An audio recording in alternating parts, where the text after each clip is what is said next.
လမ်းလျှောက်ရင်ကြားကြောင်းတွေကိုလုံးဝနင်းလို့မရတဲ့မျိုးသားတစ်ယောက်ပါသူကအဲ့ဒီကြားကြောင်းတွေကိုရှောင်ဖို့အတွက်အိတ်တလုံးတောင်အမြဲဆောင်ထားရတယ်လေဒါအပြင်သူကအစီအစဉ်မကြတာမညီမညာဖြစ်နေတာမျိုးကိုလည်းတိမ်မတက်မုန်းတာပါဘလောက်တောင်လဲဆိုရင်လက်ပတ်နာရီကိုတောင်နှစ်ဖက်လုံးမှာပတ်ထားတာတခါတော့သူ့ကောင်မလေးနဲ့ချင်းတွေ့တဲ့အခါကောင်မလေးရဲ့အလှပြင်ပစ္စည်းတွေရှုပ်ပွားနေတာကိုမြင်ပြီးမနေနိုင်မထိုင်နိုင်ဖြစ်လာပါလေတော့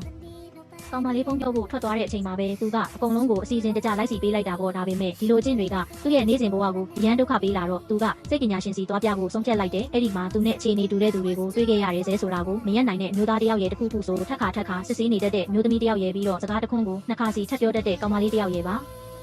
သူတို့ကိုခုပေးမဲ့ဆရာဝန်ကရောက်မလာသေးတော့သူတို့တွေအချင်းချင်းကူညီဖို့စူးစမ်းကြတယ်ပထမဆုံးလမ်းလျှောက်ရင်ကြားကြောင်မနေနိုင်တဲ့လူကိုစင်ချောပေါ်တော့တွန်းချလိုက်ကြတာပေါ့ဒါပေမဲ့သူအချင်းကိုပြင်မရပဲလက်နဲ့ထောက်ပြီးလမ်းလျှောက်သွားတယ်မျက်စိပိတ်ပြီးရှောက်ခိုင်းရင်တော့တကြောင်မှမနေမိအောင်ရှောင်နိုင်သေးတယ်နောက်ဆုံးအသေးတီကြီးကြားကြောင်ပေါ်နင်းခိုင်းလိုက်တဲ့အခါမှာတော့သူကအရန်ကြောက်သွားပြီးဘေးကလူရင်ဝင်နဲ့ခုန်တက်သွားပါလေရော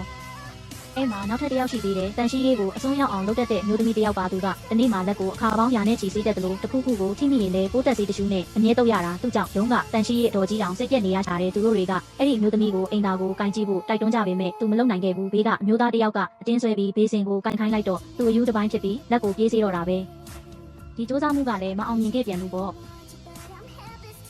နောက်တစ်ယောက်ကတော့အရာရာကိုစိတ်မချလို့ခဏပြန်စစ်နေရတဲ့မျိုးသမီးပါမနက်ခင်းရုံးသွားဖို့ဓာတ်လေကားထဲရောက်ရင်နောက်ကျောကိုပြန်စစ်တယ်ပြီးတော့မိပိတ်ခဲ့ရလားဆိုပြီးအိမ်ကိုပြန်တက်တယ်လမ်းမှာလူတွေကတခိုးအကြောင်းပြောနေတာကြားပြန်ရင်လည်းသတင်းပေါက်ပိတ်ခဲ့ရလားဆိုပြီးအိမ်ကိုပြန်ပြေးရပြန်ရောသူ့အတွက်စိတ်အေးရတာဆိုလို့တရားနဲ့သူ့ရဲ့တော်တွဲလေးပဲရှိတာပါသူတို့အားလုံးကသူ့ကို3မိနစ်လောက်ဘာမှမစစ်ပဲနေကြည့်ပါလို့တောင်းဆိုကြတယ်ပြီးတော့ဝိုင်းပြီးမိကုန်းတွေမေးကြည့်တာပေါ့ဂတ်အိုးကောင်းပေါ်ပိတ်ခဲ့ရလားအခုလောက်ဆိုအင်ဂျင်မီးလောင်နေလောက်ပြီးတော့အိမ်တကားကိုတော့ခတ်ခဲ့တာရောဟုတ်ရဲ့လားတခိုးတွေဝင်နေလောက်ပြီးဆိုပြီးနေကြတဲ့အခါအမျိုးသမီးကစိတ်ညစ်ပြီးတော်တွဲကိုရှာတော့တော့ကကြောက်နေပါလေရောသူစိတ်လှုပ်ရှားပြီးအသက်ရှူရခတ်လာခဲ့တော့တယ်အဲ့ဒီအချိန်မှာတော့ထူးဆန်းတာတစ်ခုဖြစ်သွားတယ်သူ့ကိုကူညီဖို့အားလုံးကဝိုင်းကြတဲ့အခါမှာတော့ကြားကြောင်မင်းနဲ့အမျိုးသားကသူကြားကြောင်နင်းမိနေတာကိုမသိတော့ပဲရေပြေးယူပေးတယ်